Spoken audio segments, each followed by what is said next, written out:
So Google's first tablet attempt has arrived, designed to take out the Kindle Fire. But let's get one thing clear, the Google Nexus 7 is not an iPad killer, but at less than half the price, it really doesn't need to be. Now, the Asus-built Nexus 7 is all about media consumption and is crammed with pretty impressive spec.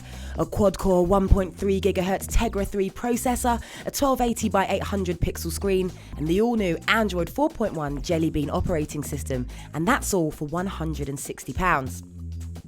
Build quality is superb. The rubberized back is a neat touch that makes one-handed use very, very easy without fear of dropping it. The aluminium edges add a nice touch, buttons have been kept to a minimum, and the speaker placement gives it a nice clear sound for its size. Now, while it lacks the wow factor of the iPad's Retina display, the Nexus 7 still has a very decent 7-inch IPS screen that's certainly good enough for a few hours reading without eye strain. HD movies look fabulous with rich, vibrant colours, although still images can look a little washed out, something that's particularly noticeable in menus and apps. Android 4.1 or Jelly Bean may be an incremental update, but there are big improvements. Particularly impressive are the new gestures. To delete something, for example, you simply flick it off the screen. There are now 6 customizable home screen icons that can be made into folders, and auto-rearrangement of icons or widgets is pretty nifty too.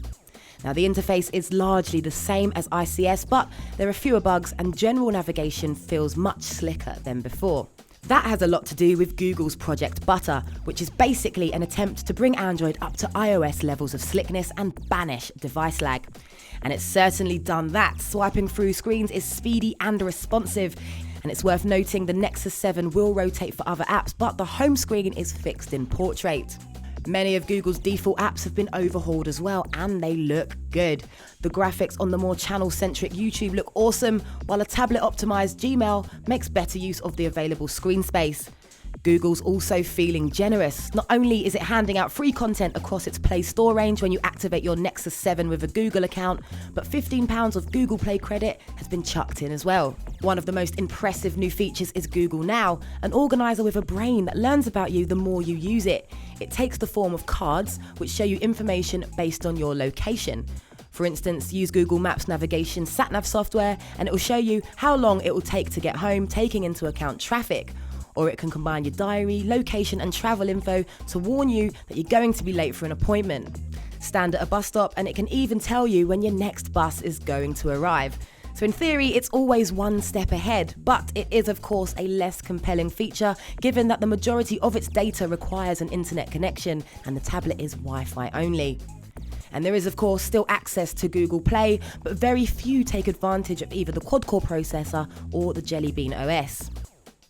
But the Nexus 7 is incredibly fast, with the quad-core processor and Project Butter working together to destroy lag and general unresponsiveness.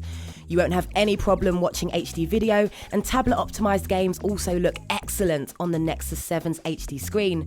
Not quite as detail-rich as some iPad titles, but definitely the best we've seen on any other tablet, thanks to the more closely packed pixels. And with no rear snapper, the Nexus 7 isn't as camera friendly as the rest, but there is a 1.2 megapixel front-facing camera for video calls. You're also looking at an impressive 8 to 9 hours of battery life, and that's with pretty heavy use.